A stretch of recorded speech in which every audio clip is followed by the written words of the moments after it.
What's up, everybody? It's Matt Schmidt here, and we are in webinar number 2.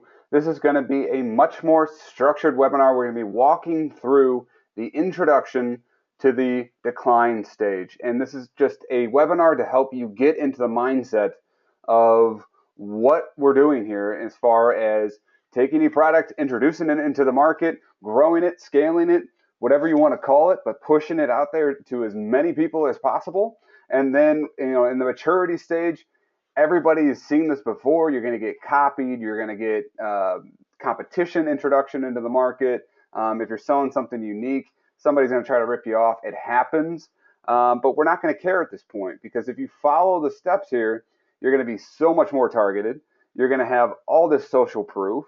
You're going to have the incredible advantage of being really matured as far as not only your pixel, but guys, at campaign level, your campaign and your ads within that campaign also kind of mature like a pixel does. And a lot of people don't talk about that, but at the campaign level, you're going to have lots and lots of not necessarily targeting, but it's like a honing in of who the buyers are. That's why campaigns really perform well over time, because they themselves mature as well. So there's a lot of information gathered at the campaign level as well as the pixel level. So at the maturity standpoint, we're going to be ahead of the competition because we followed everything in the beginning 2 stages. We're putting it out there, we're getting it scaled up, and now we can take advantages of maybe even cost cutting or adding a little bit on there to boost sales. Like a little freebie or a 2-for-1 if the cost measurement will make sense there and the cost benefit is there. But then we're in the decline stage, which is perfectly natural and perfectly fine. It's sad to see a product go, but it happens. That product is going to get into our store. We're going to build out our store with a bunch of awesome items that we just led with, or a handful of other items or designs or anything like that. But we're going to put as much time as possible selling items into our store. We're not just going to load our store with 20 or 30 items that we think are great, because at the end of the day, the confusion might lead to loss of sales. And if you're not really honed in there, I mean, the goal for a store is to have the highest average order value as possible. That's AOV, average order value. And you want that to be high. You don't want it to be $5-6 or the occasional other item. If you have a lot of really good items, you can actually have a really robust average order value that gives you a lot of money. So if your average order value is really high, what do you guys think you can do? If you know that your average order value is going to, be $25 instead of maybe $5, you can push a little harder, can't you? Exactly, Gary. Gary's right on point. He says spend more on ads.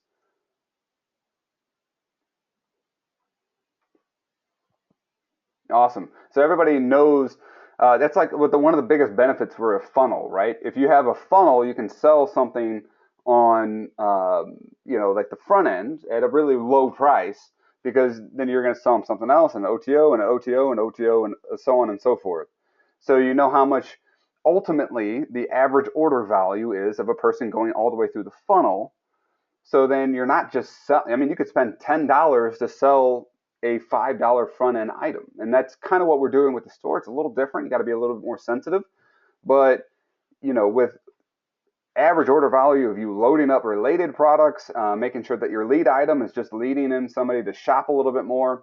You're cross-selling them with Receiptful. Have you guys had any luck with Receiptful making you some money? Receiptful makes me a good amount of money. And it's kind of crazy because people, have a great experience in my store, and then they see the receipt, and then the receipt has 2 other items they might like.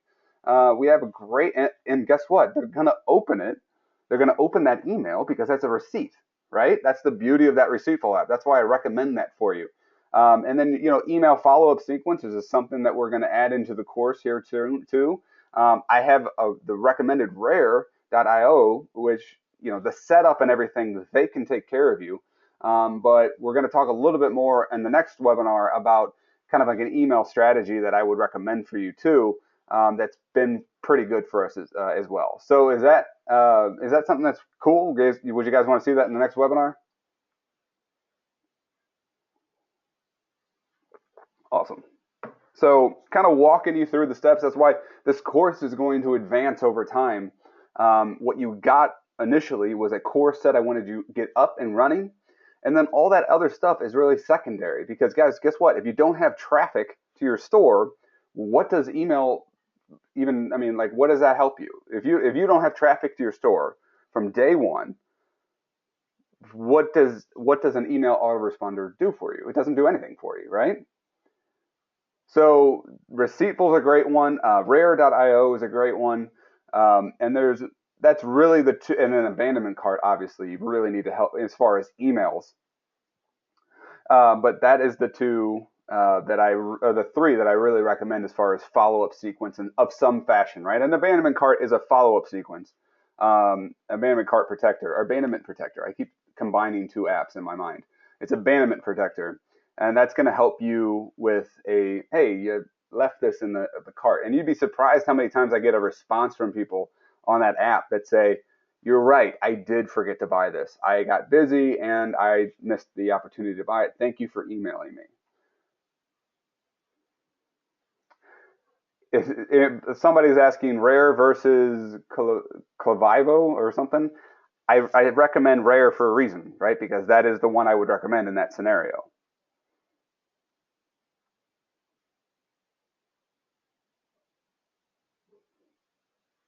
Yeah, sure. I'm getting some spelling questions.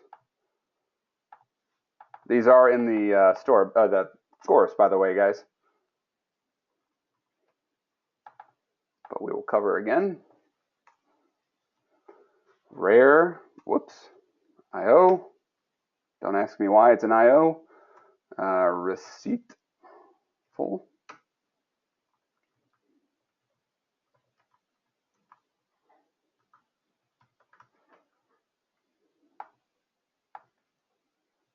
There you go.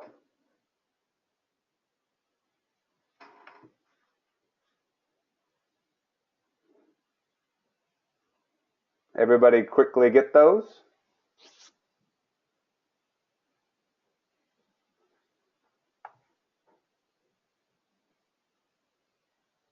All right.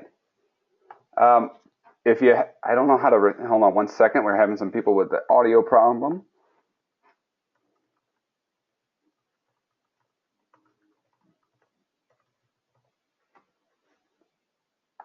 There we go. All right. So let me double check.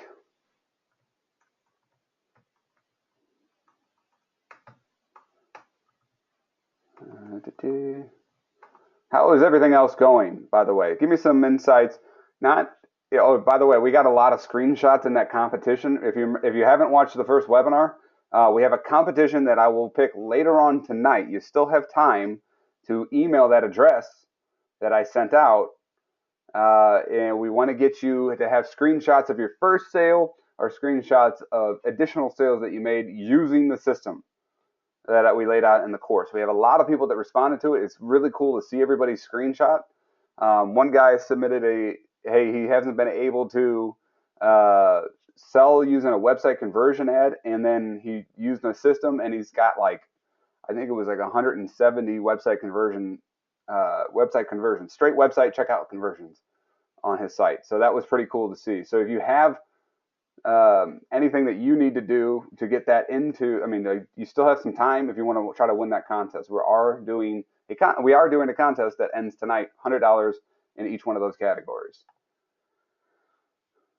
Yeah, it is abandonment protector. So I double checked that, and that is what that is. So we're gonna get back to the course.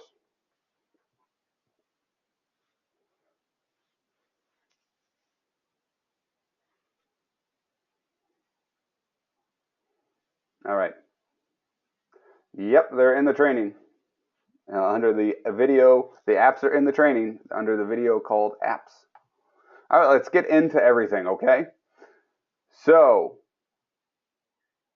we are going to talk about driving traffic because that's essentially what this is, right?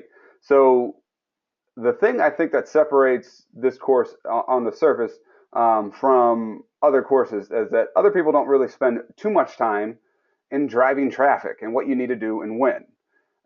What we've done is taking the very widely held theory of the 4 different stages. Like, I didn't invent these stages. Okay, so these are widely held. You can learn this in class like I did, or you can see it in action in a corporate world or a business setting, or you can apply it to your own business, because you should be applying these in all fashions to your business. That's just my opinion, because this stuff is all these methods and all these techniques that people talk about that are out there for selling stuff. They just made it up over their own little sample size of data, right? But this stuff right here, these 4 stages, have been proven over billions of dollars versus the tiny little amounts of money that even the top sellers in e-commerce right now will save. And that's where I really get upset with people sometimes, is they forget that the world is bigger than what we are and what we have here. So what I wanted to do is see what the corporate world is talking about and what they are doing, and the practices they have, and then apply it to an e-commerce setting, which is what I tried to do here. So these 4 stages, while important for you to know on the surface, you just need to know that, like, we're doing a corporate level, or like a top of the line business setting, and we're applying it down to our stores and paid traffic through Facebook. So in the introduction stage, the PPE ads and click to website ads. Click to website ads too, by the way, I use for retargeting, and I will have a video up this week for retargeting. But we use click to websites for retargeting simply because you want to slam as many people back to that offer as possible, because they've seen it once. So your job is just to get them there as much as possible. And click to website it performs at the highest frequency that I've seen besides video. Click to websites. I remember a case study from Represent. A click to website ad had 22 level of frequency. So if you think about how you're worried about like 1 or 2, like they had 22 and they were still just killing it in ROI for them. Because sometimes it takes a person a couple times to see that ad and then want to purchase it. So that's what your job is, and I'll get some more information around that. So PPE and click to website ad. The reason that we run these ads in this stage is because it's a new pixel, right, or a new niche. We don't have any data on what we're going after, who the buyers are. We're doing our best with the targeting, but at the same time, we don't have a lot of data as far as a pixel. So I try to do the scenario of you have like a weighted scale. There's a 2-sided weighted scale. On one side, you have targeting. On the other side, you have a pixel. And you really need one or the other in order to reach your target audience, right? So if you don't have any weight on your pixel whatsoever, you got to be real heavy on the targeting. And the more pixel fires you have, the less and less precise you have to be on your targeting. We've proven this over and over and over again. There's people that talk about no interest targeting, and that's eventually something I want to do in a massive niche like fitness. Or you saw, those of you in the advanced group saw a little preview into an offer I'm running in the fitness niche right now. The fitness is so broad that you don't need you don't need to be that precise once you have a pixel that's very, very matured. But if you ever want to try to differentiate yourself in a market, you have to be precise. You have to get to the right people.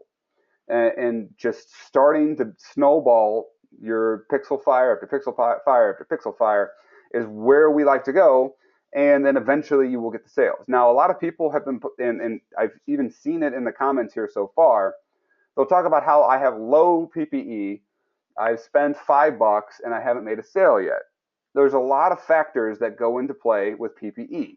So PPE is one of these things you might need to actually spend some money to get it going. I mean, it might take a little bit of a snowball effect to get this going. We like to have 100 pixel fires before we really move over into a website conversion. And it's not really that hard. Guys, at the end of the day, we didn't run, I've done 100 grand in a month on t-shirts, and all I ran was PPE and click to website retargeting. So this was like the only phase that I was ever in. So you can do it, but I don't want to leave all those people on the table, right? If we talked about, if you've gone through the course, and you actually studied what's going on in there, we talked about how there's different types of people out there, and Facebook categorizes people out, and they spread them out into these people engage, these people convert, and these people click, because you can prove it over and over again. If you say, hey, I have 1 million people and I want to run a website conversion ad, you're not going to hit. It's not like you're hitting 1 through 1 million. You're going to hit like 200,000 and your frequency is going to start to rise because only so many people are in the optimized for conversion category. So with PPE, you're only going to have so many people that are in the engager category. So it's a great place to start because you're going to get virality, right? But the key thing to note here is that engagers do not equal buyers. What you're doing is that you're not targeting necessarily buyers. Your goal here is to shotgun your sale, your offer, or your shirt or your necklace or whatever out to the market, right? And you want to get it to as many eyeballs as possible, especially if you're the first to do something. We're selling something right now that I believe we are the first to do it. So a PPE is something that's really great. If you create a t-shirt design in a passionate niche, then you could be the first person to do that as long as you're not ripping somebody off, which I never suggest.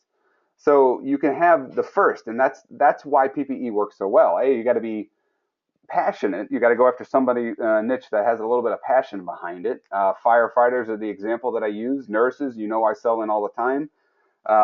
Acne, not going to be a passionate niche. Accounting, maybe not, unless you know somebody who really knows a bunch of accountants.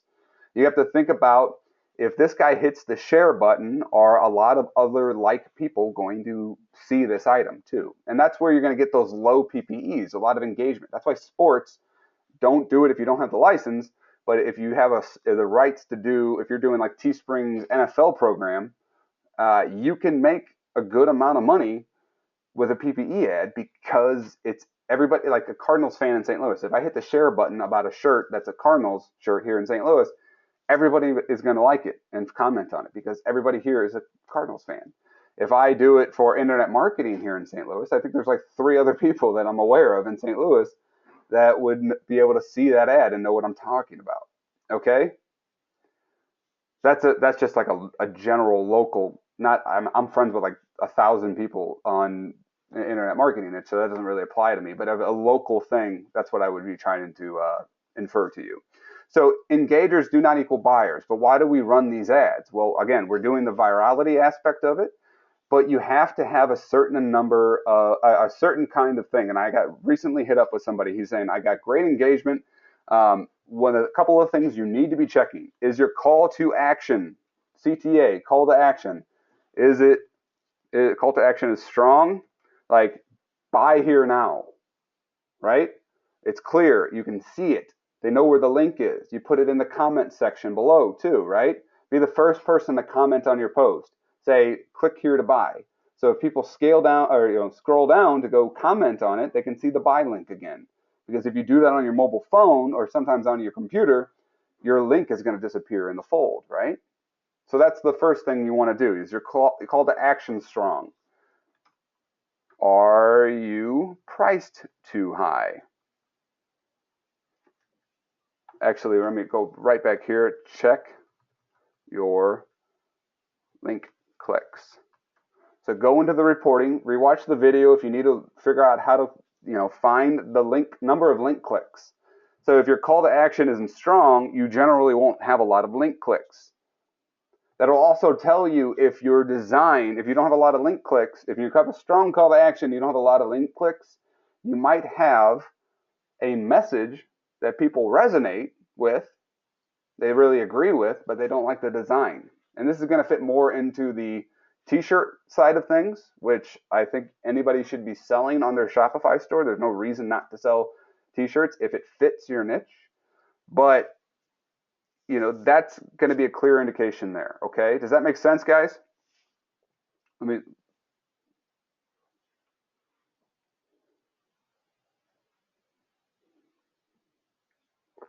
me a yes in the chat box. PPE means pay per engagement. Okay, cool. So engagers are not buyers. So what we're doing is we're optimizing for people who interact with our ads, not people who buy, because we don't know who's going to buy, right?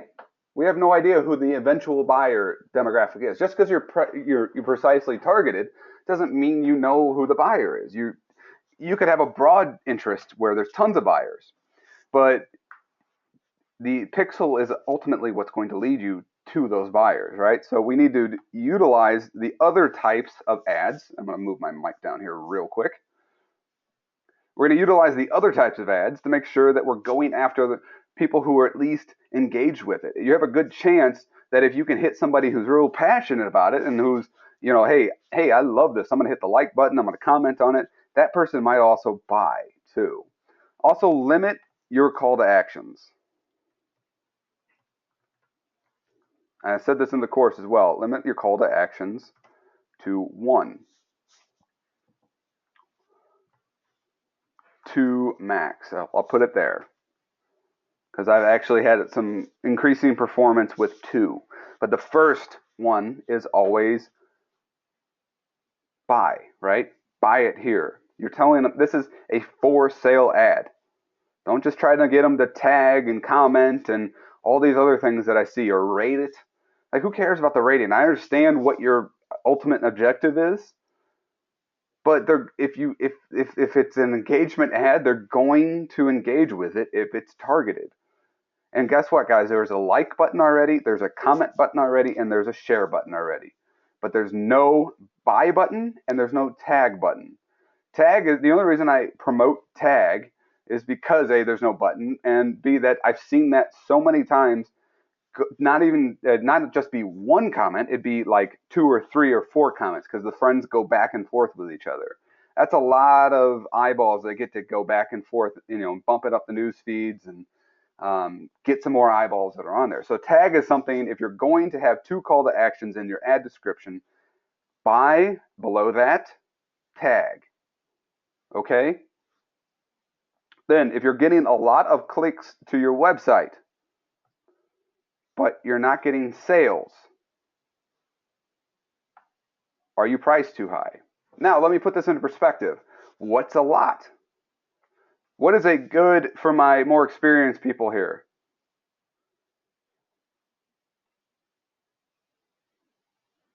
Yeah, page post engagement ad. Yes, I understand. So what's a good conversion rate for a t-shirt? More experienced guys on here.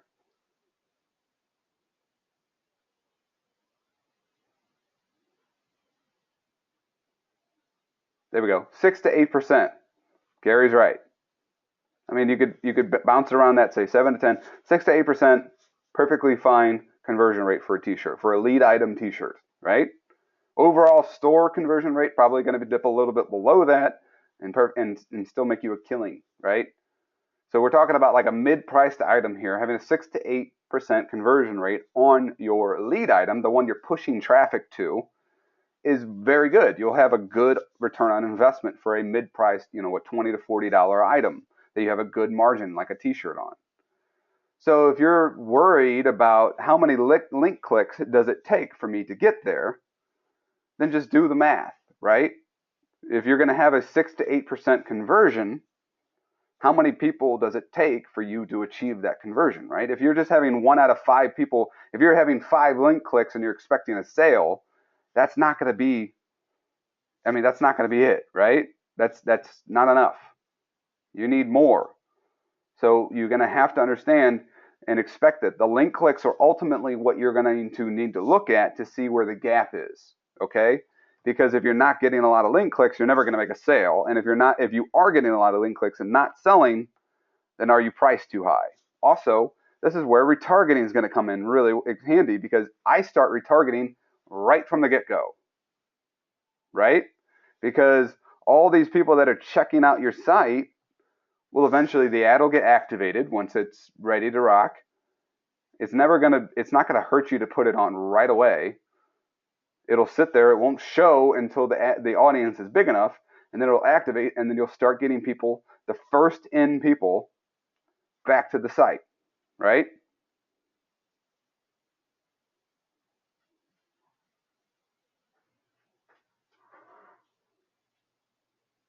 Is the audio coming in clear for everybody? Give me a yes in the chat box real quick. Cheryl, looks like it's something on your end. Okay. So click the website. Same concept applies, right? Let's monitor our conversion rate and our expected conversion rate. A 6 to 8% is a solid retail item conversion rate. I mean, a free plus shipping, if you're running that, you could go a little higher, right? You get like a 10% conversion rate, but free plus shipping shouldn't be the biggest part of your overall strategy here. So if you're pushing traffic to a t-shirt, we're going to expect like a, between 5 and 10. Let's have a 10 on the, oh my God, I'm doing great, the shirt is killing it. And then 5, hey, we're going to make a good amount of, we're going to have a solid ROI here.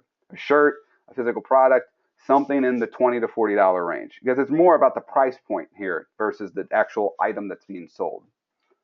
Okay? So retargeting is done off of a custom audience. You're going to put the custom audience pixel. Again, I'm going to make a video on this, so look back into the course. But real quickly, what you're going to do in the Shopify store, you're going to take that custom audience pixel and you're going to put it in your theme.liquid.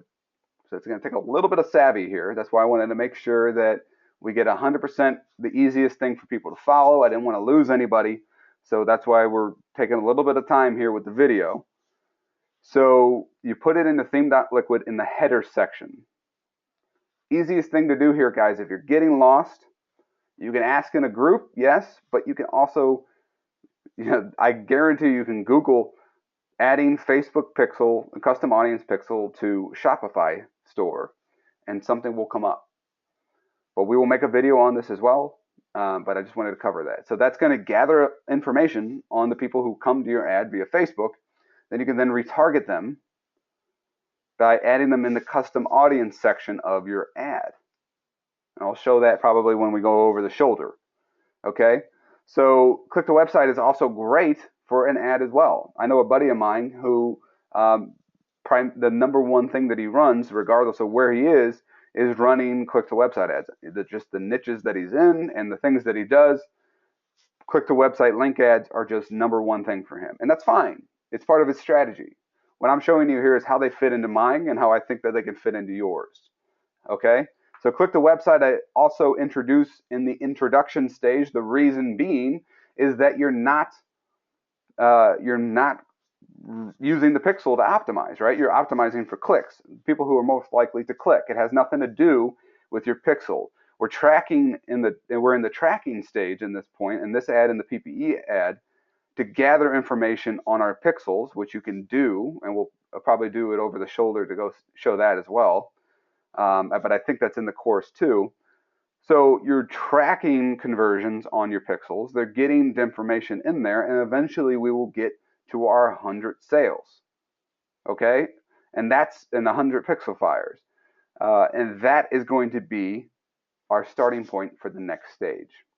I don't go into website conversions sooner than that, other than if I'm re-entering the niche, for the second time, basically. Second time on.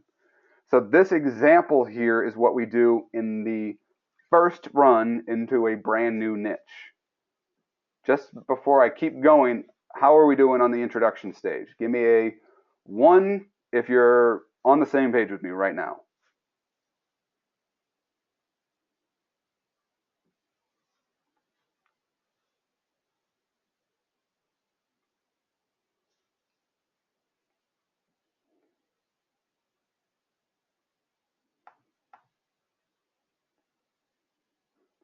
So that somebody asked about what's the difference between click to website and retargeting.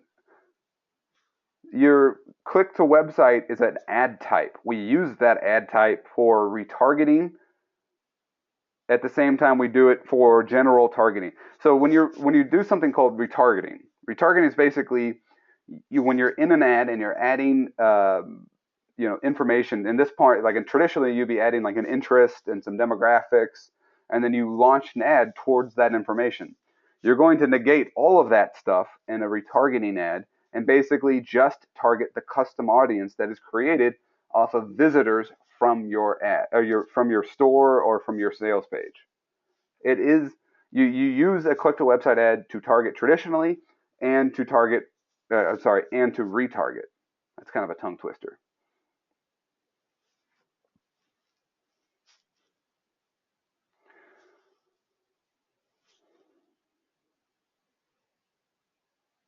Larry, you good now?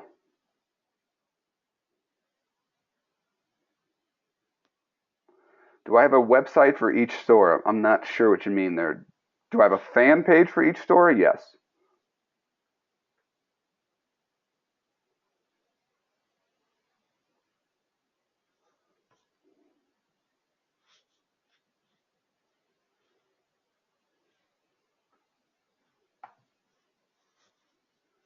Wilton asks, so the pixel information used is the pixel information used to fine tune our targeting?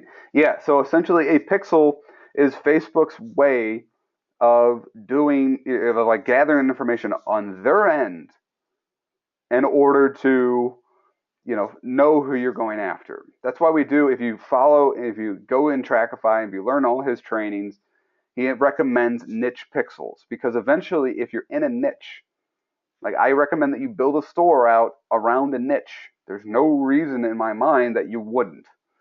You're going to gather information on that niche, on the people who are the viewers, the people who add things to your cart, the people who do the checkout as well. And just follow along his training there. It's worked over and over again for other people, including him. He's a huge seller. So that's why I recommended it over to you. The recommended min audience size before I can retarget doesn't really matter, Gerald. What I want you to do is set up a retargeting ad right away. You can do all the steps, and I'll line it in a video for you. You can do it all right away, and the ad will eventually turn on, and then you can start retargeting those people. You don't have to wait. There's no reason. There's no waiting. You're not checking the min audience size. It's not. It's who cares? Just put the ad up, and it'll start kicking once it's ready.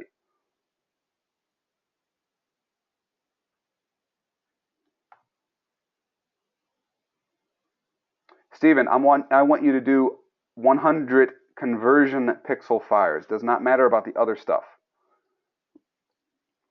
The only thing we use add to cart for the pixel for is the videos, like we teach in the training.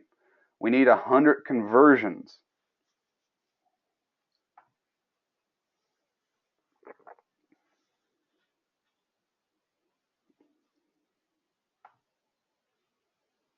I have a store for each niche that I am in, yes. Everything that I'm want to be in long term, I should say.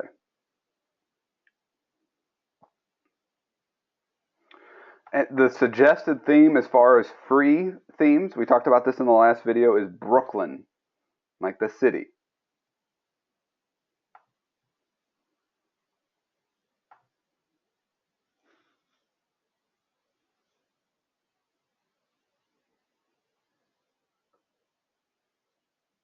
Arif, yes, Arif asked, can you use the pi scaled strategy Shopify by using purchase pixel only without using the other ones? You can. I don't know why you would.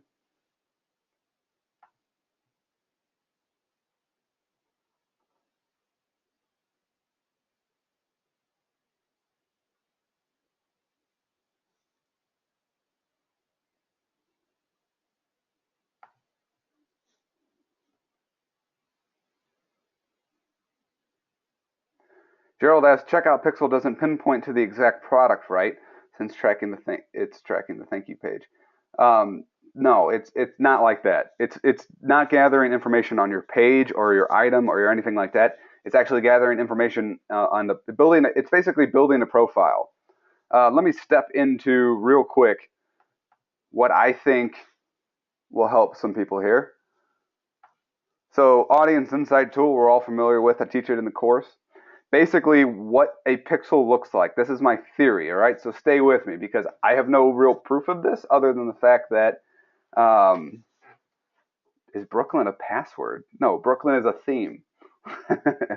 Password for what? What this is everybody in the United States, right? So my theory is that as of right now, your pixel looks like this. And while it looks like there's a lot of information in there, it actually has no idea who you're intending to target. Okay? So you get one pixel fire. Say I get a pixel fire in the nursing niche, right? It does this. Okay? It has an idea, a general idea that the person is a nurse in the United States, and maybe it's a woman, and maybe I don't know about the age. I'm not going to go down that deep. But my point is that it has a general idea of who just bought. All right. So then it's going to have another fire and another fire and another fire, and the more fires it gets, the better an idea of who the intended target is. So eventually, it's going to look something like this. So now it's going to have a general idea of a real precise, audience that it goes after. Because if you have one fire, that has one person for it to draw conclusions off of, right? If you have 1,000 people or 1,000 fires, then it has a ton of information for it to draw conclusions off of. And it kind of works somewhat in the reverse of the audience insight tool, right? Because the smaller amount we go here, the more precise we are. But the larger we get on a pixel, we're kind of working our way up to even a sustainable number here. So, the difference is, all right, and if I plug in allnurses.com, I know that all these people have these similarities. So I can go after the right person when it's chasing down the pixel. Now I'm talking about the old pixel here, guys. The new pixel is probably there as well. I understand that the old pixel is being phased out in the second half of 2016, but I got to tell you, I have no intention of shifting off of that in any sort of a rush, right? We have one store where we started to use the new conversion pixel, and that's great. But at the same time, I have lots of information that I have built up, and it is very easy for me to capitalize on the old pixel. You got to understand that a year ago, I was sitting in a desk at a job that I didn't like. A year in internet marketing terms is a lifetime. It's like 7 dog years or whatever. 1 year for us is 7 dog years. So 1 year for the normal person is 7 internet marketing years. Okay? So I'm using the old Pixel. I'm going to go full steam with it until until I really have to start planning out. And I'm already planning it, but I'm not transitioning out anytime soon. Okay? So does that make sense about the Pixel?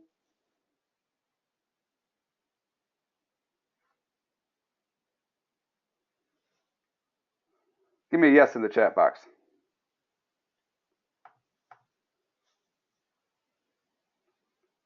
Yeah, if you're a newbie and you want to get into the new Pixel, that's perfectly fine. You want to do the old Pixel? Hey, perfectly fine too. Because you're going to have a whole year to get going with it.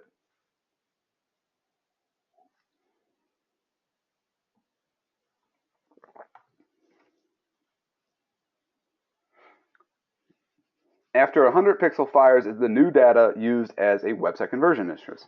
No. So the conversion pixel is going to help us. Back to our two-sided scale, right? So we had one side is the targeting, and the other side is the conversion pixel. Now what we're going to do is, if you follow the course, we talk about finding, I'm in the audience insight tool, finding like a conversion style interest to go after, right? One that's like a website where people are getting sold things all the time. Allnurses.com is one of those interests. So that's a big interest that I can use. And I can take other big similar types of interests like NurseCom and Scrubs Magazine and the Nursing Solutions and all these other ones where people are being sold stuff. And it's a converter type interest, right?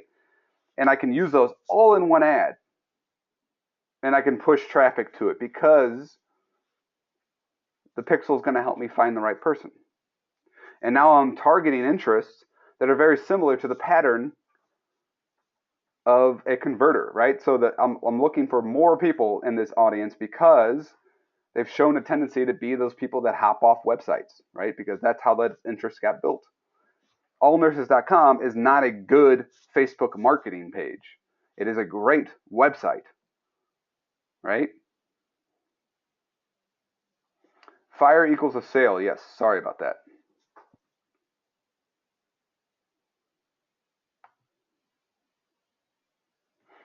How many pixels do you need? There's 3 niche pixels and 1 master pixel that is always used in the Trackify setups. And that's what I recommend that you do. Go back through that training. Go to the link, install the app, watch the training. We'll get a link to the group put out as well, the Facebook Trackify group, and you should get accepted to that as well.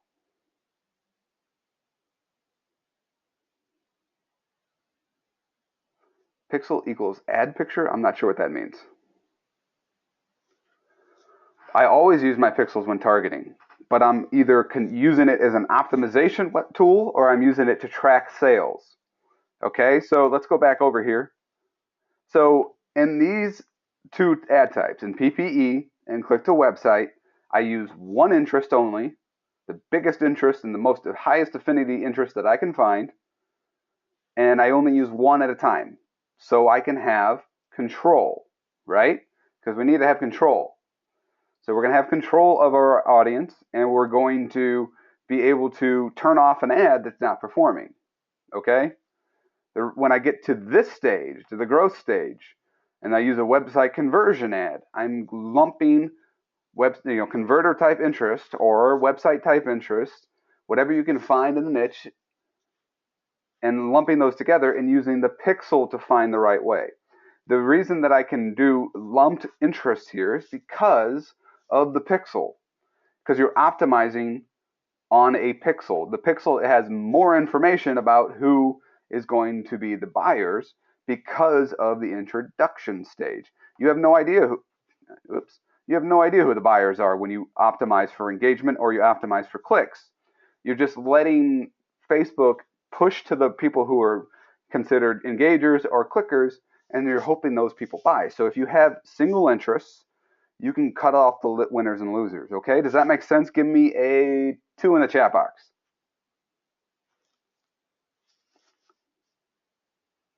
Control, right? Yeah, everybody gets it.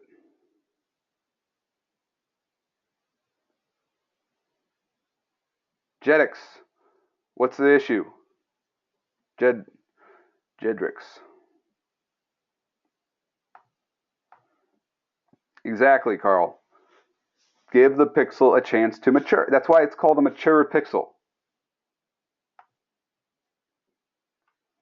No, Jim.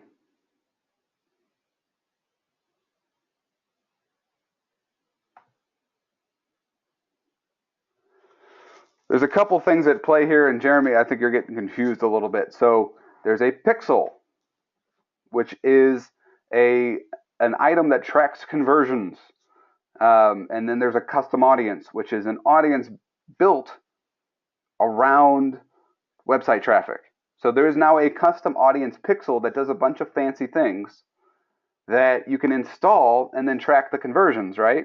You can use that and track the conversions. What I'm talking about and referencing is the old pixels. I recommend that you guys get going with these, even the newbies, because it's way easier. And again, you have a full year. If you're worried about something getting removed in a full year, but you haven't made a sale today, then your head's in the wrong spot. Okay? Get going, get sales going, get rocking, and then worry about the conversion pixel. Because I got to tell you, people were ranting and raving about how PPE doesn't work earlier this year. That seems like a lifetime ago, right? Because I just had 100 conversions in the fitness niche using PPE. And I know people who make a ton of money using PPE. It all works, you just have to know how to use it. So for you as a new person, just get going, following the training, stop getting distracted by the new pixel and people freaking out about, oh, you have to have the new ones. No, the old ones are perfectly fine. Again, if you haven't made your first sale yet, don't worry about something that happens a year from now. Worry about today. Worry about making money right now. Got it? Austin, if you go into, Austin asked what about a whole year? If you go into the Facebook ads manager, I believe, if you go in there, you'll see a part where they say, warning, next in the second half of 2016. So it's very vague. I don't know what the second half of 2016 means. Could be Christmas. That falls into it too. they're going to remove the old pixels. They're going to phase out the old pixels and move everybody to the custom audience pixel. My point is that that is a very long way away from now. Okay? So just worry about that when prepare yourself. If you stick with me, I'll be preparing you too. But right now, if you're trying to make a sale, just get the old pixels up and start firing. They're easy, it's quick. Boom, there's no hassle, no confusion. Install Shopify, follow the training. Boom, you're making, all these people that are making sales posted in the advanced group. We got some other guys that haven't posted or they're not in the advanced group that has sent them in as well. So that's what I want you worried about.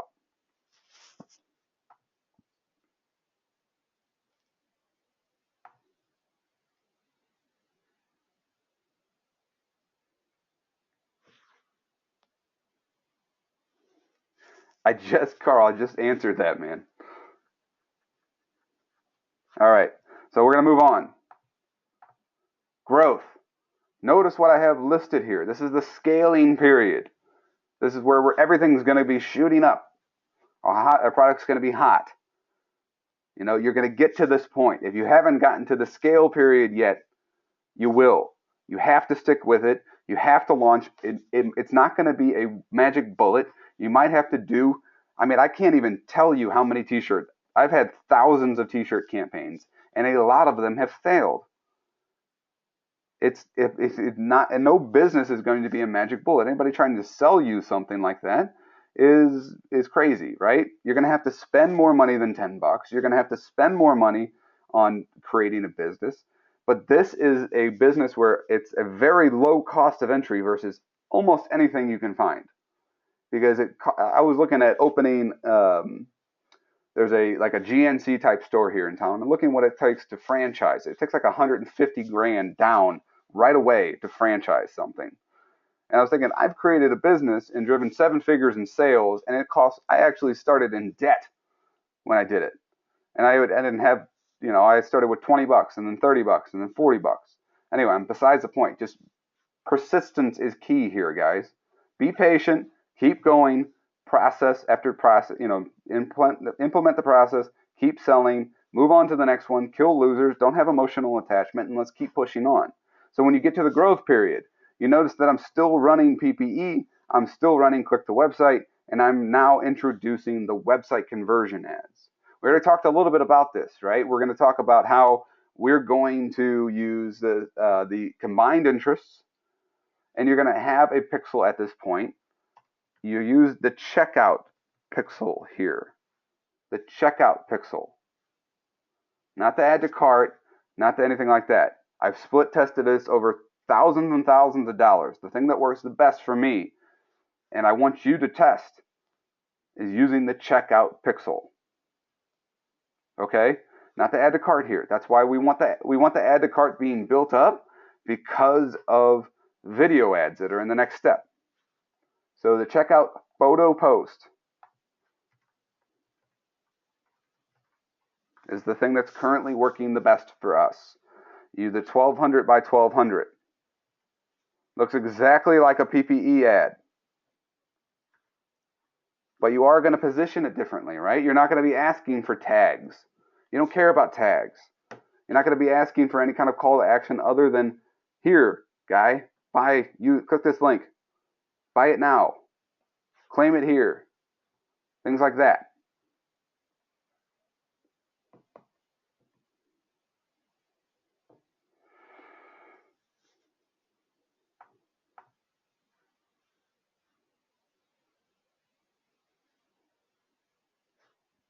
Any questions on what this is? We're continuing the ads here that we were running in the prior ones, right? We're scaling out. We're scaling up and scaling out in this stage as well.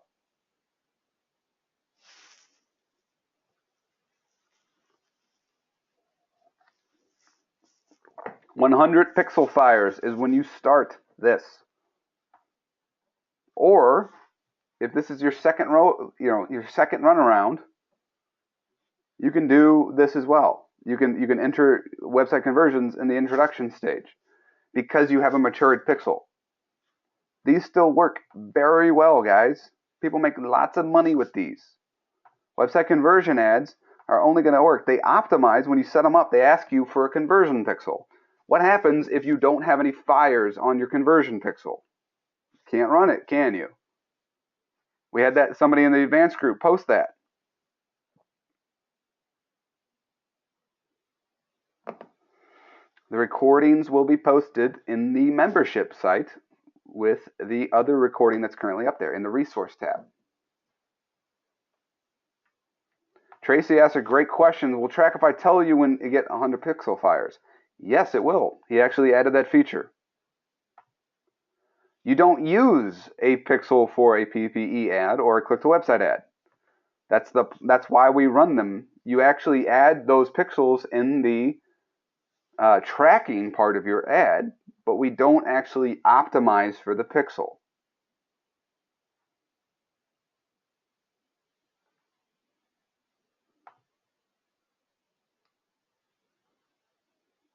Check out Pixel. Everything you guys, they're asking about a Pixel.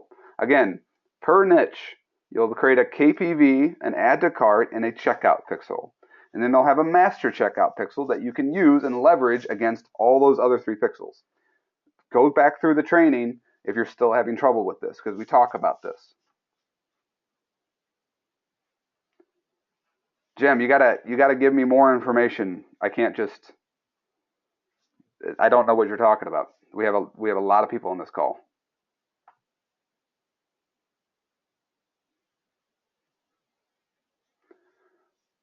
So Gerald asked a great question here, and it's the reason that we use all of these different ad types. He says, website conversion ads get less reach, about 30%, than PPE ads. Well, there's a reason for that too, right? Are you checking organic and paid reach? But the same product in the same interest, or is that normal? Yeah. PPE ads, there's going to be more engagers than there are buyers in any niche.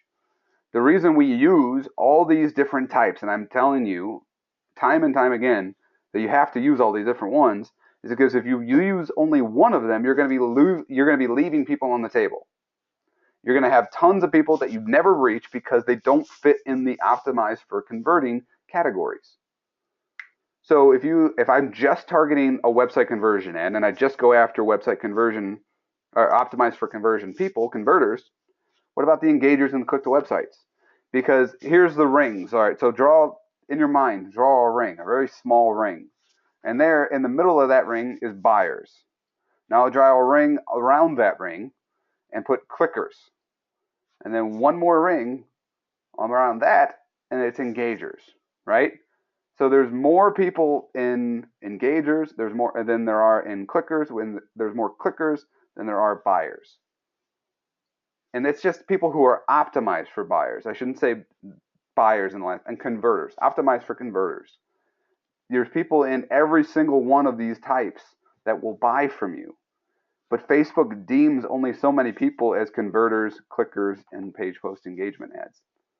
You see this time and time again. So that's why I want to stress to you to use all 3. Give me a 1 in the chat box.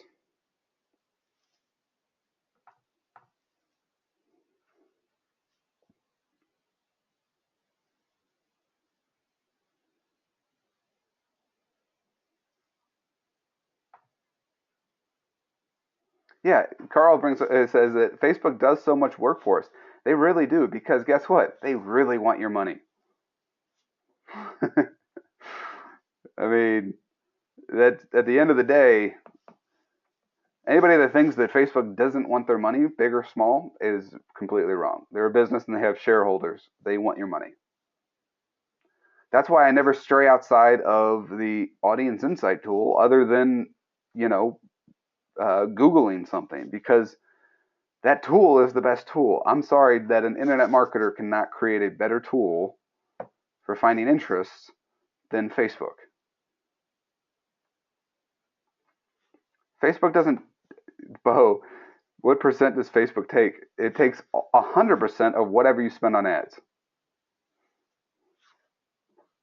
All right, are we good with the growth period? Give me a 2 in the chat box. And switching it up on you, Carl. You got to be quick.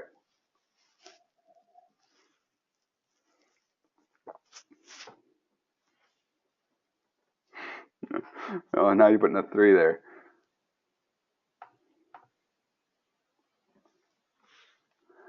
So, maturity. Good old video. I'm gonna give, you can't lie. If you feel bad, don't react. You can't react quick yet. If somebody has run a video ad, successful or not, using the strategy in the course, I will PayPal the first person that I see $50. Type video in the chat box now. Don't lie.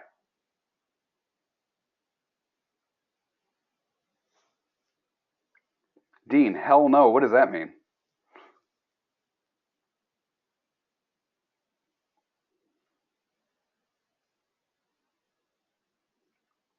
I don't get the hell in that scenario yet.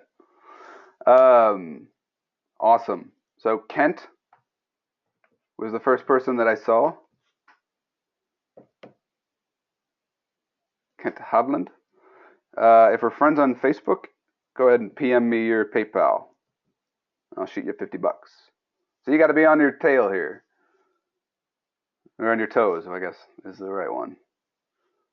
Who is looking forward to running their first video ad? Because it really is awesome, guys. It really is exciting to get to this stage. Video is doing so well for us right now, and I almost want it to be like the carrot at, the carrot for you guys to like work hard to get to that. Because as soon as if you have something that makes it this far, video is going to take it to the next level for you.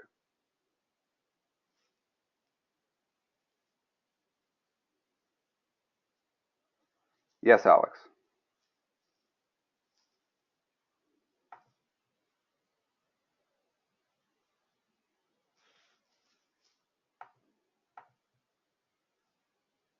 Jeremy, review the video, the course.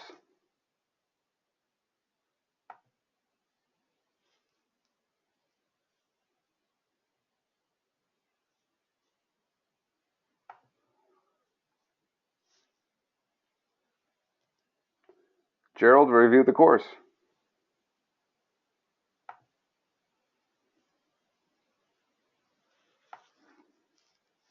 Here is and I've shared this before, but thank you, Rob. There's only a few people that I would actually push out to the entire group. Everybody check their chat box. If you want to learn more about the new custom audience pixel, this is the guy to learn from.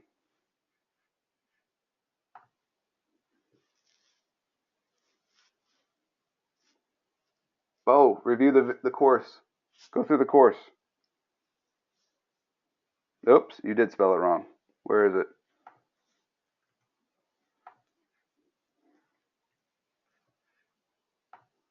There you go.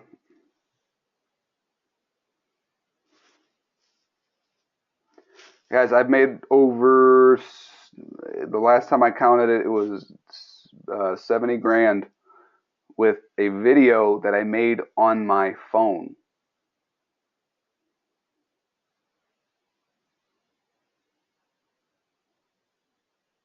It doesn't have to be professional.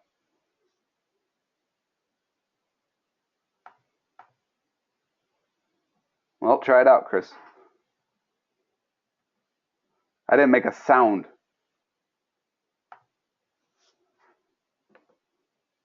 Tracy, I used, let me see what it's actually called, camera on my iPhone.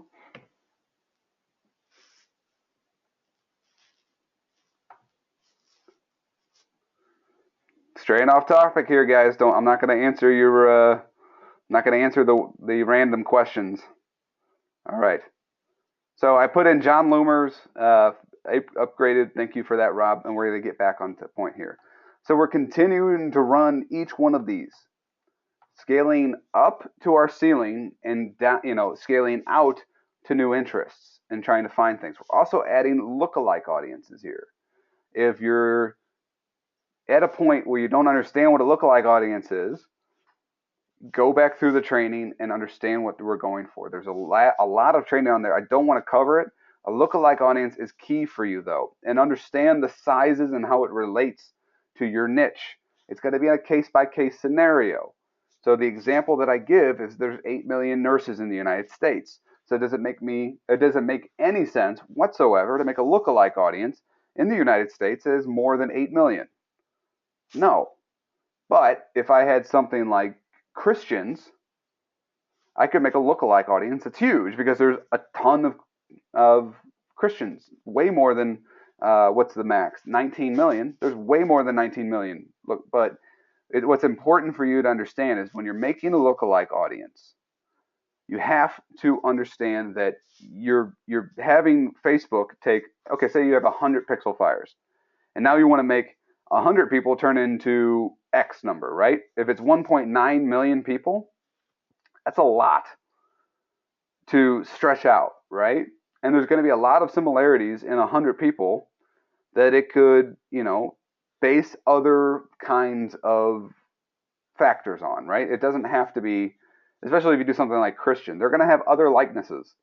To build out that 1.9 million, it's going to have a hard time to just purely do it on the intention and the niche that you think it's going to. So that's why we add in some interest. Even if it's a broad interest, we'll still re-add an interest after doing a lookalike stage. And if you have questions on this, go back into the course. I didn't say anything in my video, guys.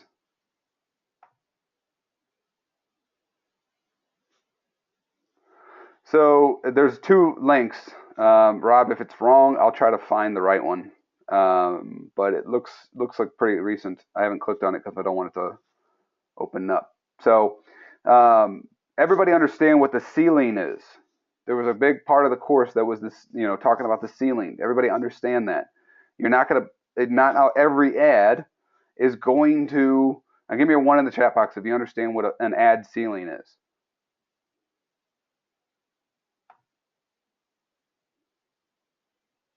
Okay.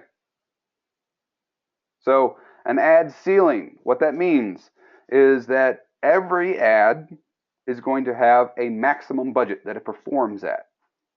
It's not a set in stone. That's why I really hate the general post that some of the people put out there. They'll say, if it's $5, turn it into $10, turn it into $20, turn it into $30, and then just keep pushing it up.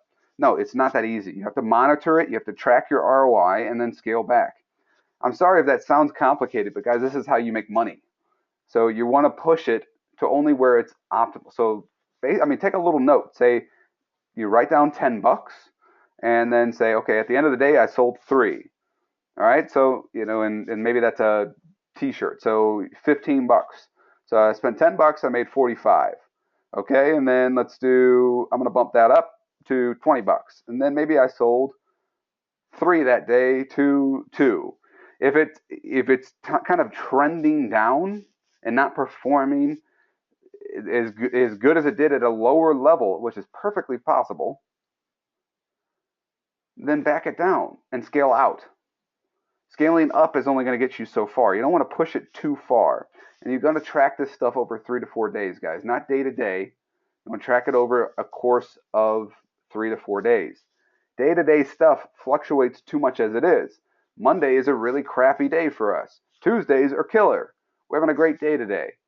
So, and then, I actually have overall Monday's a crappy day for me, but in the fitness niche, it works really, really well for us on Monday. I don't know why. Maybe because everybody doesn't like themselves on Mondays because it's the most, Monday and Tuesday, most depressing days of the week. So now they want to get back in shape. I don't know. It just happens. So I can expect bad days on Monday. And that's just the trends that you'll notice over course of time. So that's why we track over 3 to 4 days to track performance of an ad at a certain budget. And then we'll scale out once we hit the ceiling. Does that make sense now to the guys that said yes?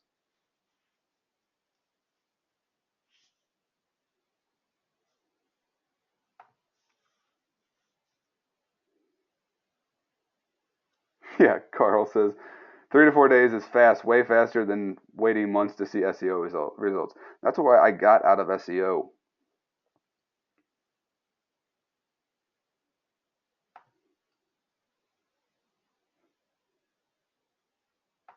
Freddie says, how do you keep track of that? The budget increases and the ROI changes. Have either you do it or have somebody on your staff monitor it.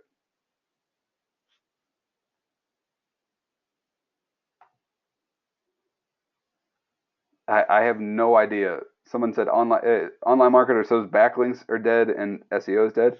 I don't think so because Alex Becker I think is doing a killing in it, but I just haven't paid attention in it. I like paid traffic. I know I'm sure plenty of people are making a killing. I'm not going to speak to SEO. Okay, so each one of these we're monitoring. We're scaling up. We're scaling out. We're finding new interest. Our pixel is getting better and better and better. We are going to bump into in this time period. We are going to bump into the guys that copy us, right? So the guys that copy us might happen in this period, especially if you're selling t-shirts or especially if you're selling something in a popular niche. So you can take actions that help you combat this, and that's where we bring into the pricing structure, right? This is also a point in time where you're going to get a lot of what's called the early and mid adopters, the people that adopt your product very early on in retrospect to the amount of time that you've been running it. Yeah, so like your rabid fans are going to buy it right away, and then your okay fans will buy it, you know, kind of when it's got out there a little bit. And in the growth stage, the people who buy it purely based off of social proof, oh my God, I saw some people comment on it, I'm going to buy it. Maturity stage is basically where you're going to get the people who need to see it a couple more times, right? This is where frequency is our friend. So that's the reason we adjust price in this stage for the first time. Because at the tail end of the maturity stage, when you start dipping, when your ROI starts dipping on the best performing ads, which is going to happen, what you're going to do is adjust the pricing on it. You can drop it down a little bit because there's only some certain reasons that that person didn't buy it the first time around or the second time around, right? He showed intention that he likes it. He's targeted. You did your targeting, and you got a pixel that's pointing to the right direction. So it's not the targeting. They click to the website, so they told an intention to buy it, but it might be the price that leaves them hanging. It might be too expensive. And the example that I give over and over again, a beer company that I used to work for has a little bit more ability to hit different price points than we do. We can do it with the same product, but a person will walk into a store and will buy a six pack at $4.99, but would not buy a six pack at $5.99. And that's the same thing with t-shirts. That's the same thing with retail items. That's why stores like Walmart exist and thrive. That's why in a down market, you have a lot of these like booming, like the dollar store and the general store and Target. Now Target's kind of like a midder tier, but they still have competitive pricing. So everybody's got their little niche, and it's like the prices that they're okay spending a little bit more to go to Target, but not Walmart. Everybody's price sensitive. So when you're having people come back to your site in this part and you're seeing a downward decline, it's not a downward decline of sales. You just need to hit the buyers that hit at the lower price points, and you just kind of walk your way down.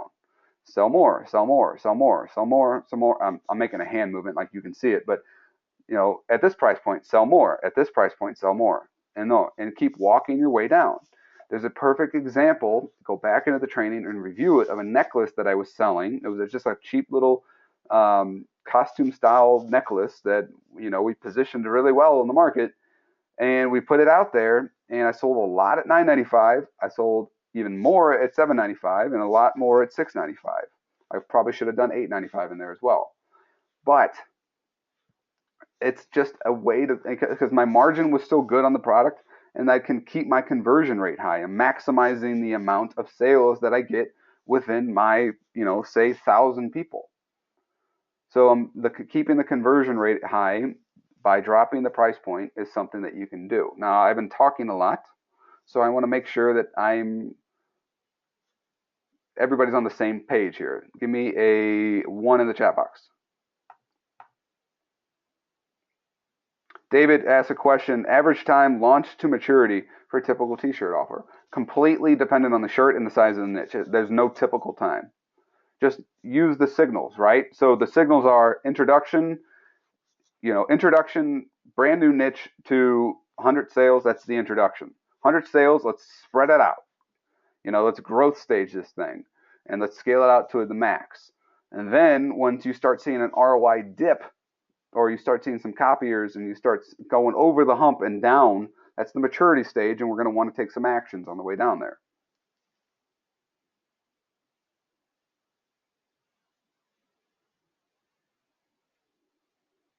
All right, so the video is going to help you here reach the final spread of people here. Video views at this current moment of the time that I am recording this, video views are the most broad engagement, or I guess engagement. But optimizing for video views or just simply video itself is the most broadest. Everybody applies to it because Facebook wants everybody to apply to that setting, right? Not everybody's a converter, not everybody's a clicker, not everybody's an engager, but almost everybody will view a video because everybody's scrolling through the news feed. It doesn't really take a lot of action other than, oh, cute cat, I'll view this. So the way that we do it is we still optimize for the direct sales videos. We still optimize for conversions. We're taking advantage of the fact that we have matured pixels. So we're running a website conversion with video. So it's a favored form of media using and layered on top with a website conversion.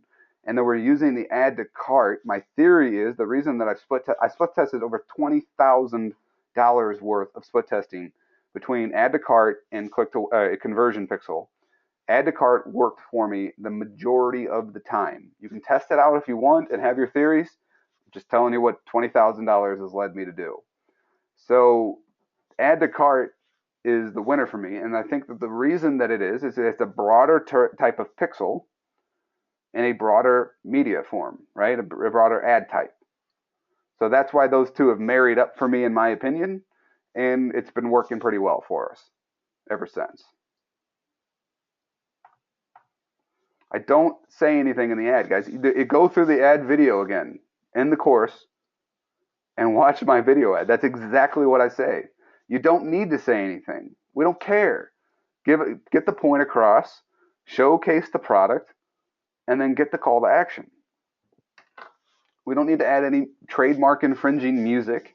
We don't need to create our own little music. We don't need to pay for anything special. Just get the product to you, create a video with your phone, and then run it like I tell you.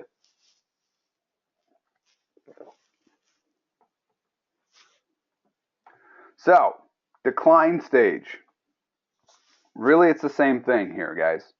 We're taking the steps, but basically you have to understand that this is when your product's on the way out. Unfortunately, your product's on the way out. So that's where we're going to have budgets that are getting reduced on ads that have been performing. We've kind of developed a way of walking our ads back down. You can adopt all of this. It takes some work, but again, we're talking about making money and squeezing the most out of something that's selling. So it's pretty important for us to pay attention to this.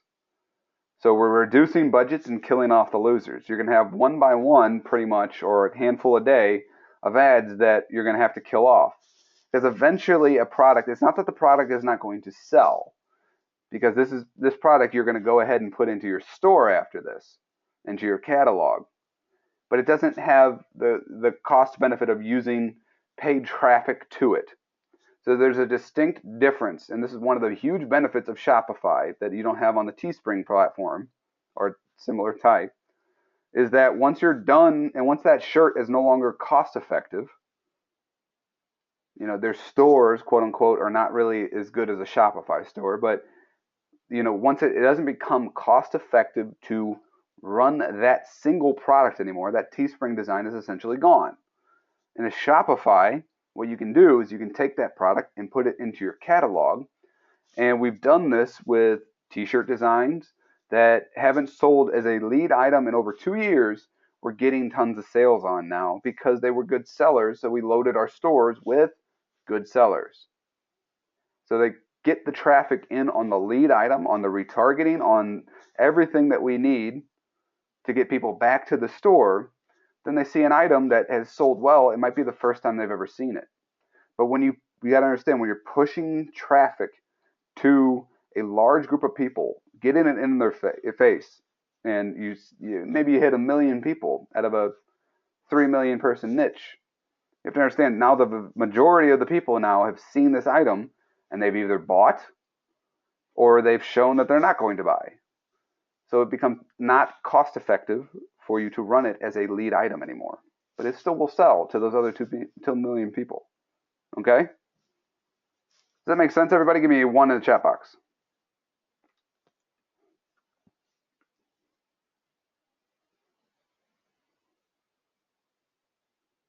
Colin, that was funny. Colin said 1, like WON.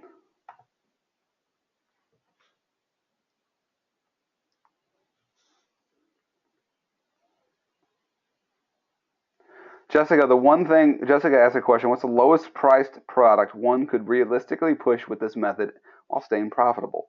Widget cost us $1.30 plus $3 to ship if we were selling it for $10.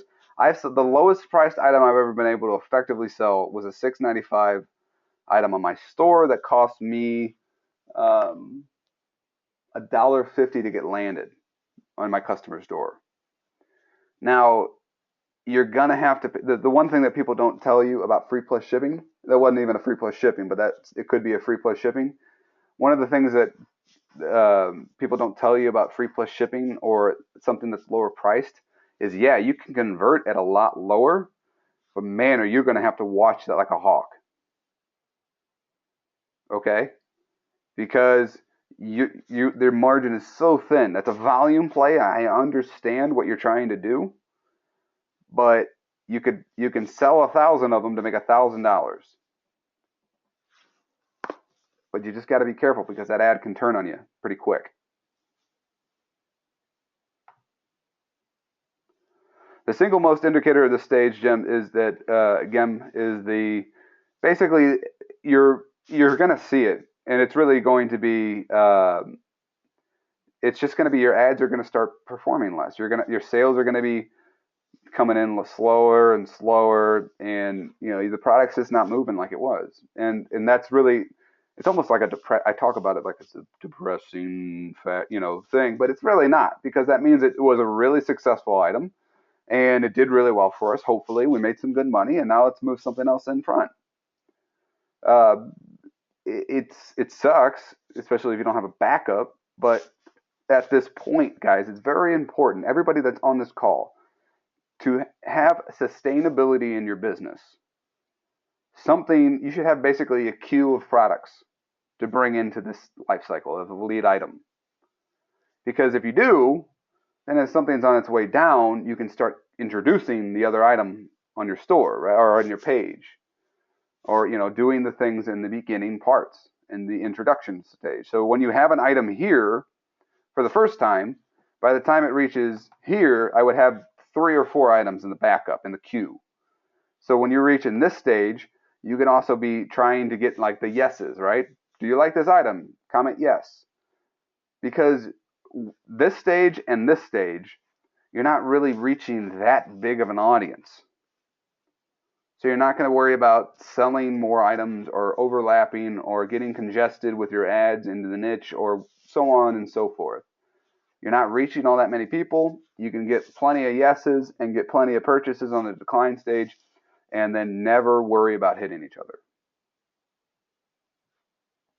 And then the sustainability comes with, I got the lack of sustainability comes with, I got really happy because my item was selling so well, and I'm guilty of this too, guys.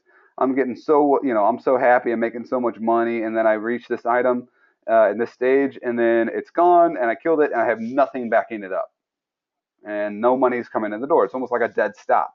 I've done that before. It's all guilty of it. But if you don't have a product life cycle and a product queue, and making sure that you have more products coming, understanding that everything eventually becomes ineffective to run with paid traffic, at least for the time being.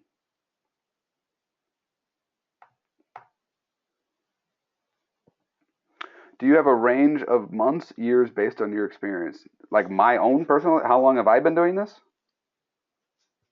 What percentage do you drop the price? In these stages, a buck or two will really make, that's not going to make it depends on what you're selling, all right? A buck or two on anything below 20 bucks, you'd be surprised how much difference you can make. Now, if you're selling like a $50 item, $49.99 versus $48.99 is not really that big of a deal. A perfect example of, and I think I talked about this last week, guys, is that a buddy of mine was asking me about pricing. He had never really taken into consideration pricing into his selling, and pricing is huge. Pricing is so very important. What to price, being competitive with your competition, market testing your price. I talk all about it in the course. Just review it if you don't know what I'm talking about. But he was selling something at, I think, $24.99 and getting a 6% conversion rate. On the same traffic, he dropped it down to $22.99 and got a 13% conversion rate. It might be 22 to 19, but one of those two, he got it from a 6% conversion rate to a 13% conversion rate. Now, if you do the math on that, on what it costs, because the cost of getting people there did not change, and the cost of the product is a hard cost, right? So that didn't change. So if you do the math on it, it comes out in his favor. It's not always the case, but sometimes it does. These stages, guys, because I'm seeing a couple people ask, these stages are not a set time frame. You could have a hot item that you sell 100 of in 2 days. It's happened to me. I've sold 100 shirts in a single day on the first shirt because it was just so darn hot. So these stages right here are going to be independent. There's no set time frame. Just look for the indicators and go from there.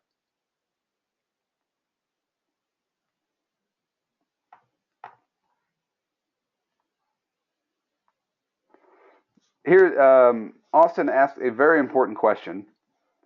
Do not do a sale. We're not doing a sale. You've already positioned your product up to this point. If you follow the training, you've positioned your product in a great way. Simply do whatever it is, what you've currently done and reduce the price. So if it's, you're already showing a sale too, probably at this point, because everybody always does $19.99, but retails for $29.99. So don't change anything there. Just change the actual price of the item.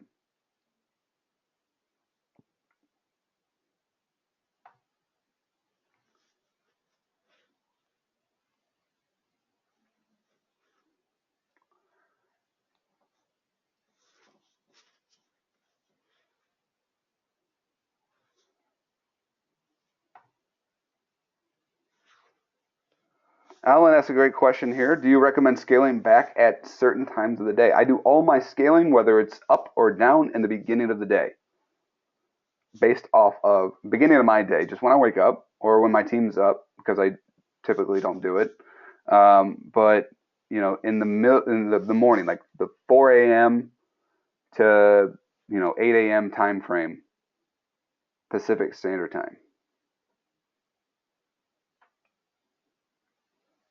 Because the important thing, the reason I say that, Alan, and everybody out there, the reason we want to do it very early in the day is because we want Facebook to have the most time possible throughout the day to adjust to that new budget, right? Because it's not an instant thing. They need to adjust and optimize at budget levels, not only just for everything else.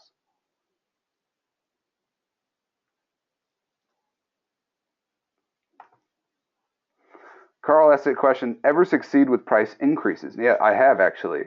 I do test. It's a little harder to do, and you really got to do it in the introduction stage. Let's say I have a shirt. I use shirts. It's just, okay, let's say I have a necklace that is selling like with a 12% conversion rate at $9.95. So a 12% conversion rate is fantastic, right? So I might test and say, okay, let me try to squeeze up to $12.95 and see how that affects day over day on the conversion rate, right? And you kind of have to gauge it there. I have done it successfully. I have increased the cost of both shipping and the price of the item and absolutely tanked my conversion rate. I've had other products where I have succeeded in raising it without a dip in conversion rate.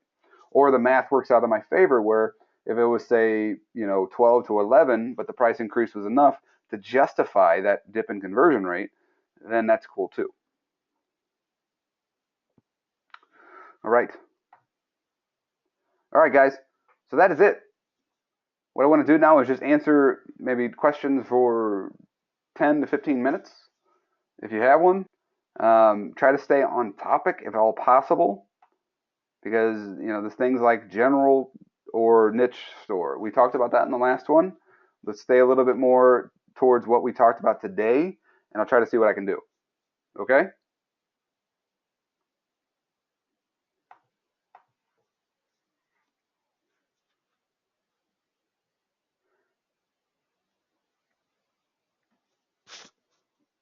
Facebook does go by days. They go by the day that you set it, right? So I'm in Central Time, but my Facebook ads run off Pacific Time.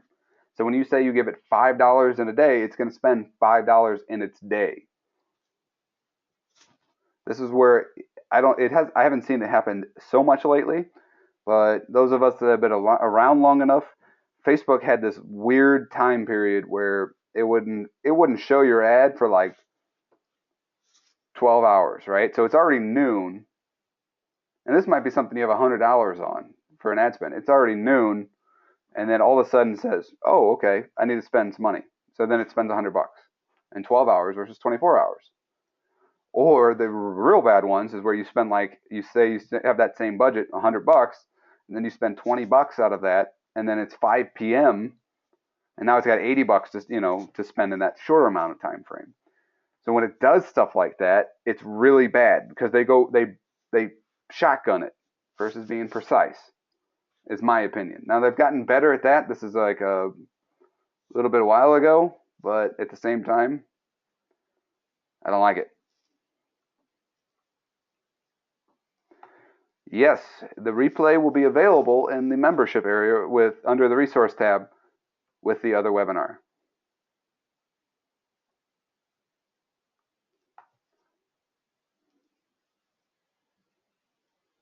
David asked a great question. When in decline and you move so you're leading with a free plus shipping item right now, which is perfectly fine. I don't care what other people say. Just be honest and transparent about all the factors like we've been talking about. When in decline and moving a product from free plus shipping to a catalog, how do you price the item? Well, it's obviously not going to be that expensive of an item, right? Because you were able to do a free plus shipping. I would just put it at slightly above where you were before. Necklaces you can move up to like a $19.95 or mid tier in the teens somewhere. Um, and then if you have other like widgets or something like that, look at, because it's probably being sold somewhere else in the market. I would go out and do the pricing analysis on it and see where it is elsewhere. Pete, there is a group for the physical product system, but it's only available for the advanced members. You can still upgrade to the advanced group, though.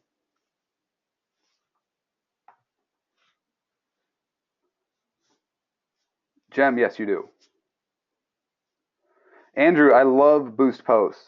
Boost Post, all that is so if I have a page that's got, now I do it for like 10,000 people or above. It always performs very well.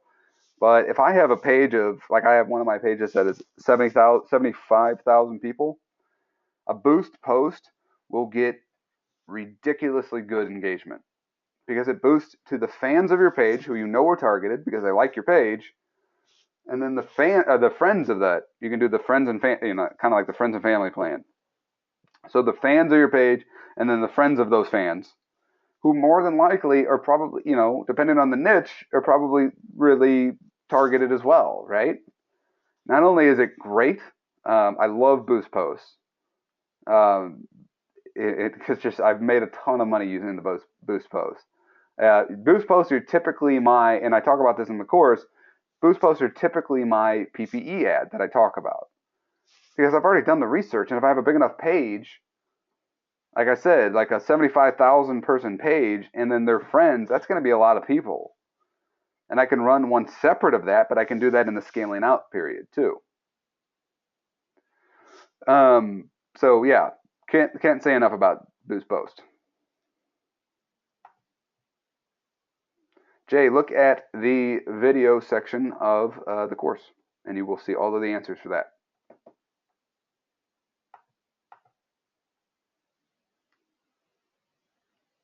So I'm guessing, Jim, I'm guessing you're talking about free plus shipping. Just give me a quick yes if that's what it is, and then we can answer that and address that.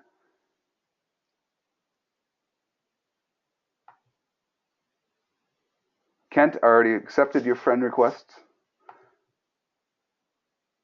The platform that or the app that I use for my t-shirts in my Shopify store, I T-launch on certain stores, but then I have a private printer that uses it for a couple of my other stores.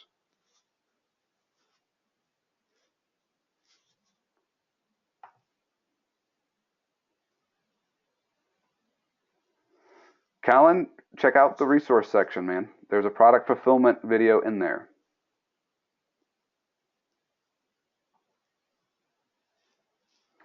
Jim asks, what do you recommend to create the product videos?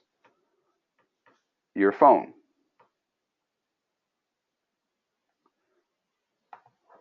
Off topic, sorry, when setting up a Shopify store, sign up for the 30 or the 80 level. 30. You can always upgrade to the 80 level, but there's no reason to spend 80 when the 30 is going to be just fine for you using the MVP model. How much do you budget for your ads? Do you advertise constantly every day, or do you segment the ads? Frank, go through the course. You'll see how much I budget. I typically do about $10 now because $5 doesn't get me a great amount of results. And then I advertise constantly every day, yes. And I segment my ads when appropriate, and you can find out when that's appropriate in the course. Carl, I understand that some of us have no fans yet, yeah, but that's why I taught the 2-fan method. If you have a 10,000 person page plus, use this. If you don't, use that. Lynn, go through the course.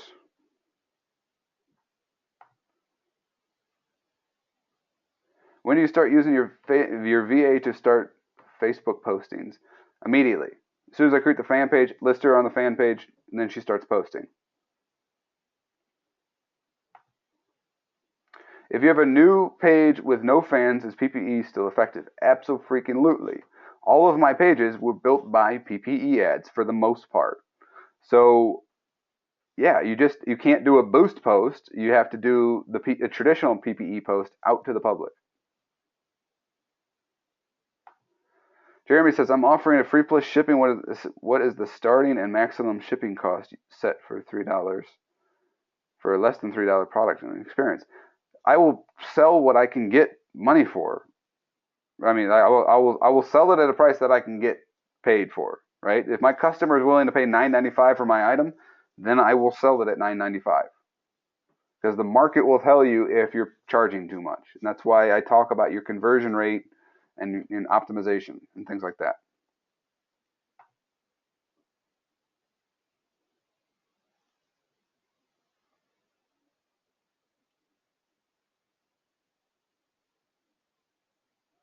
Carl, yeah, it's in the course, man. Printify, if I'm not mistaken, is pretty expensive. Somebody asked about Printify. If I'm not mistaken, pretty expensive.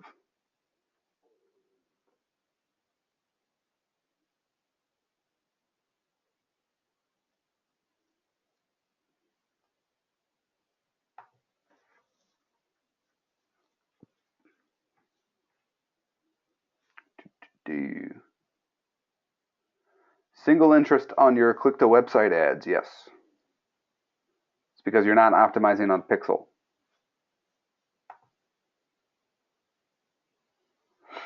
For someone who is new, would you recommend starting with t-shirts or physical products? I honestly you could do either one. I started with t-shirts. Lots of the big Shopify people here that are creating courses and pushing people into Shopify started with t-shirts. Physical products are great because you can sell anything. A t-shirt is a physical product. It's really up to you. And if you feel comfortable doing all the fulfillment that takes, it's necessary for you to do, go for a physical product because you can be more unique and you can really leverage like a physical product that you find the numbers have sold and things like that, that's a lot easier to take that and sell that than it is for a t-shirt where you're like, all right, lots of people liked this meme and I'm going to turn that into a shirt and then I'm going to throw that out there. That's not, it's a couple steps more than a physical product, I guess is my point. Do you rotate your products so when it goes into the client, bring the new one in, but then bring it back later? Yes, Patrick, that's a great point. You definitely can cycle back to the same product later if it works. Doesn't always work, but give it some time and you might be able to make it work. But I would have like 3 to 4. I almost want to break my stuff out. The way that we're going is kind of seasonal, right? Have a product for the season. Like right now, you could crush, now that Halloween's over, you could crush Christmas stuff right now. I've been pushing people that for weeks now, but now it's even better because Thanksgiving has kind of gotten swallowed up by Christmas, if you haven't noticed that. So, and then Halloween was like the last, like, it's like Christmas is eating parts of the calendar, and it's like the wall of defense is around Halloween just because like the candy companies and things like that. So it's Christmas time. I mean, I think if I go down to the Nordstrom's down the road for me, it's going to be all decked to the walls with Christmas stuff.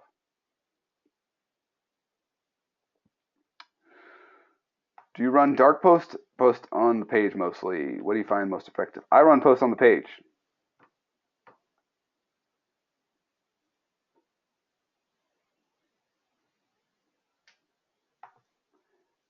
The best length that I've found for a video ad is around 15 to 20 seconds.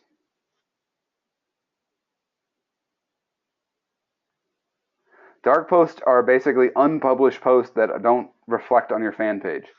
The reason that those were effective is because the main reason that you would ever use that is to hide it from your competition, right? I'm not really worried about that. And so I go page post because I want organic reach. As much as it has declined, I still get more of it if I use a on page post. Jeremy's going to just, so if the product cost is $2.5, we offer free plus shipping. The shipping cost is $8, for example. You can, if people will pay for that, yes. I honestly go back through the course and research the thing about positioning, right? Viral style is great.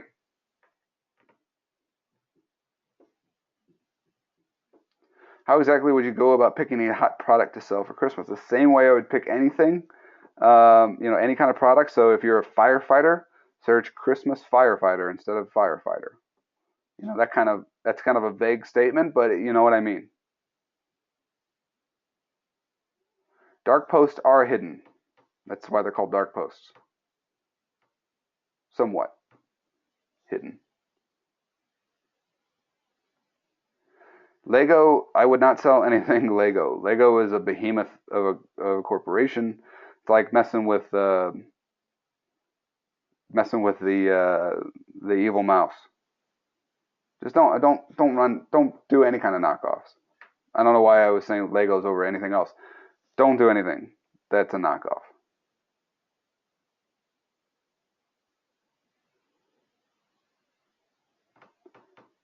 Andrew, give me the full sentence. I don't know what I mean while using Shopify. I don't remember the first part.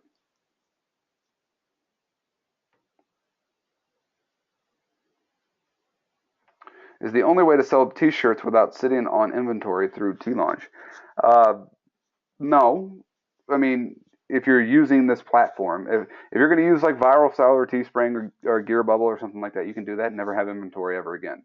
There are fulfillment apps other than T-Launch, but there are several, or a private printer or something like that, who will print on demand. All you have to do is find print on demand. Um, just use T-Launch if you're getting started. Don't complicate it. Don't look for alternative solutions. T-Launch has got a decent margin, and it'll get you going, and then you can always stray out to the other stuff down the road. I do not think that link shorteners hurt sales. I don't. I one of the necklace that I did 100 grand on had a link shortener.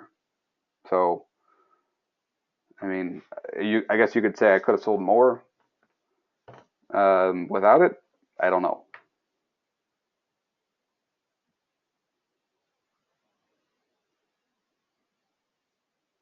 Jesse, didn't I just answer your question? No, it's not a recorded webinar. You have to understand there's hundreds of people on this call, so I'm trying to get through every one of them when I can. What about the time for delivery to us from the seller? Can we still realistically make it for Christmas season? Yeah, absolutely. I mean, you got to get something that moves quick, right? Don't do the China Air Post or whatever, but depending on what you're selling, I mean, EMS could be here in 3 to 5 days, right? Or FedEx Air can be here in 7 days, and then from you out. Um, but I would jump on it, right? I wouldn't delay. Carousel means displaying photos of your product side by side in your ad. Yeah. So a carousel ad is a cool ad that you can use in these two categories. Essentially, what it means is you can do um, multiple items within the same real estate on your ad. Okay. They're cool. We're testing them out. We got a good sale off of one of them this morning. Oh, so you stepped away and you missed your reply, and then you're calling me out, trying to call me out, saying I'm not answering your question, Jesse. How do you feel about telling the customer shipping time and the product description? I love it. I do it all the time. I'm 100% transparent with my customers. Our e-packet delivery trying to straight to the customer is a reliable delivery. Yeah, it is reliable for the most part, but it is if you're talking about a free plus shipping item, which I think you probably are, it's a tiny little necklace. You're gonna get things that are lost or don't deliver, or somebody takes. And what you really need to do is just make sure that you have some kind of tracking involved with it.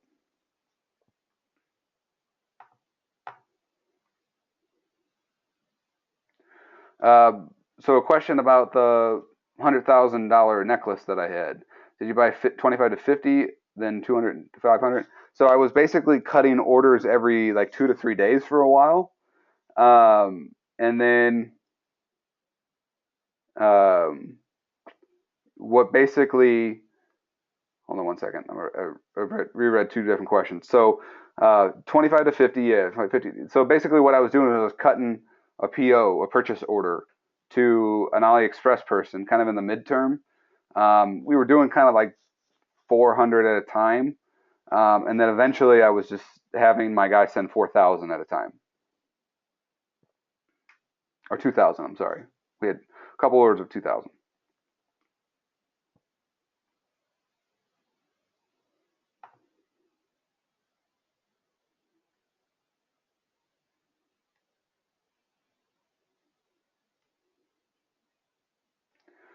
Well, I'm trying to read your question here, Carl.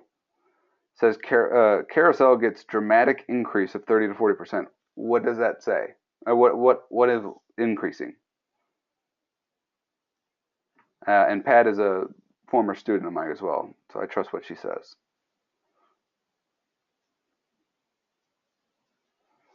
Is it a 34%, 30 to 40% increase in reach or costs? I know my friend Boris is killing it with carousel ads. Again, it wouldn't be an option if it didn't perform well. That's what when people go, oh, is PPE the hot thing or is click to website the hot thing? They're all hot. They wouldn't be on the list if they weren't hot. Facebook knows Facebook better than we do in our small little world.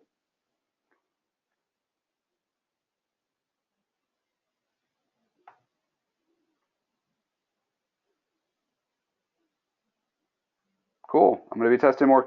Looks like carousel ads are favored. So, I mean, Boris has been telling me that for a while, so that makes sense. I'll probably do that as well.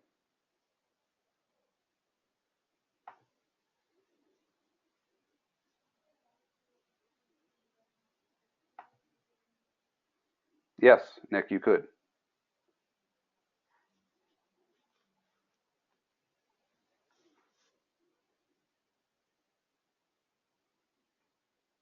No, the 100 grand necklace was not a free plus shipping necklace. It was a low price necklace though. Doesn't have to be. Yeah, Boris is a good buddy of mine. We're in the same mastermind together with for Don's mastermind.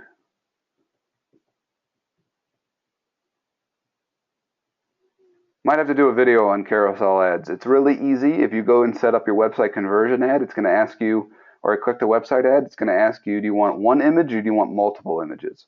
So in this instance, we would want multiple images.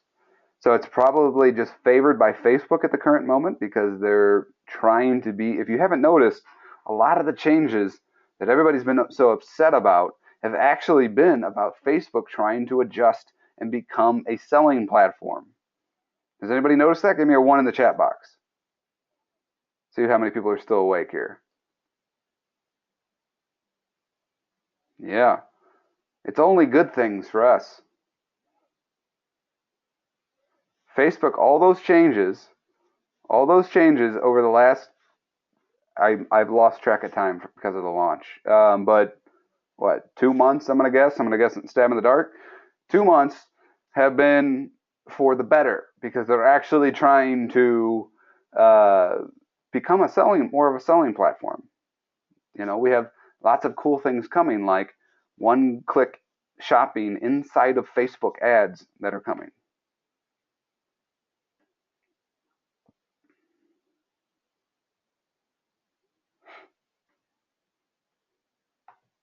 Yeah, Austin, there is a sample video. Just go watch the video ads in the course. God.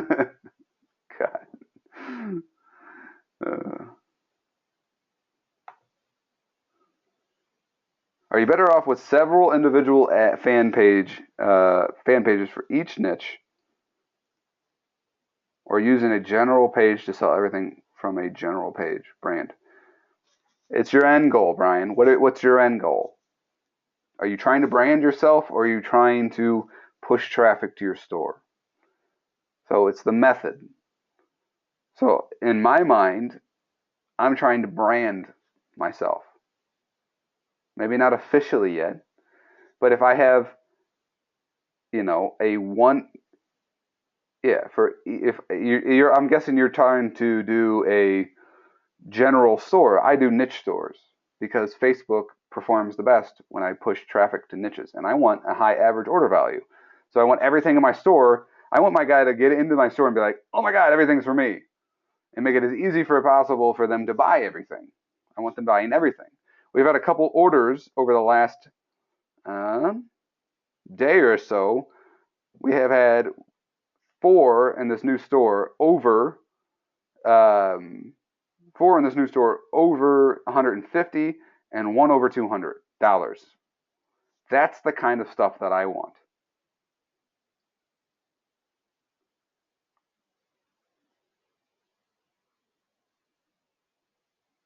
Where would you look to find a t-shirt designer? Upwork, formerly Odesk.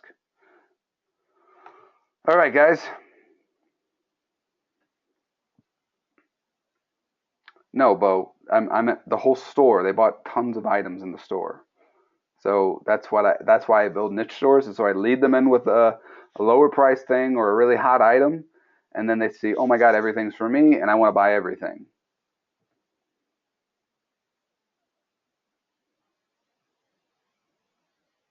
So we're going to wrap it up for this evening, guys. It's getting a little late. I understand that. So we're going to go ahead and wrap it up. How is this time in the day? Granted, I was starting late. Is this time something that's good for you? Or would you like, if it's good for you, give me a 1 in the chat box.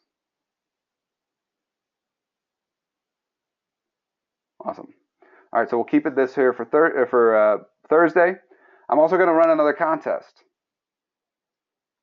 So I'm going to run a $200 contest to one contestant who shows me a screenshot, got to be a new screenshot between now and Thursday. Okay? So later on, I guess it's already late, so I'm going to pick my $100 winners, and I'm going to have a $200 winners to one person for that, okay?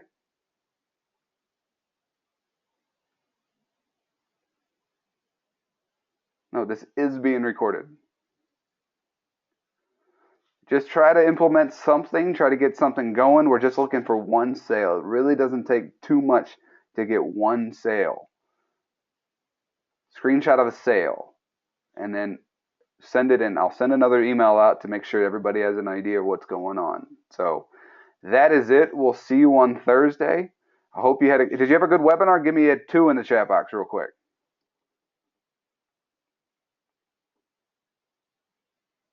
I want more than one sale, but one sale will do it. I just want people taking action, and I'm willing to pay for it. Did you guys have fun? You learned something here today? Something clearing it up for you? Give me a whatever reaction you want for you. Yes, thank you, whatever, thank you. Okay.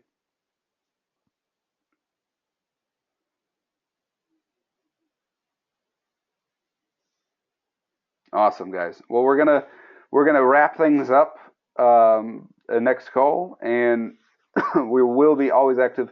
We'll be updating the course, like I said. We'll be making sure that as things happen, just get in there and dive in the webinars. And I hope to see you Thursday because I want to announce that $200 winner, and I want to take this and get you the most out of this course as humanly possible. Okay.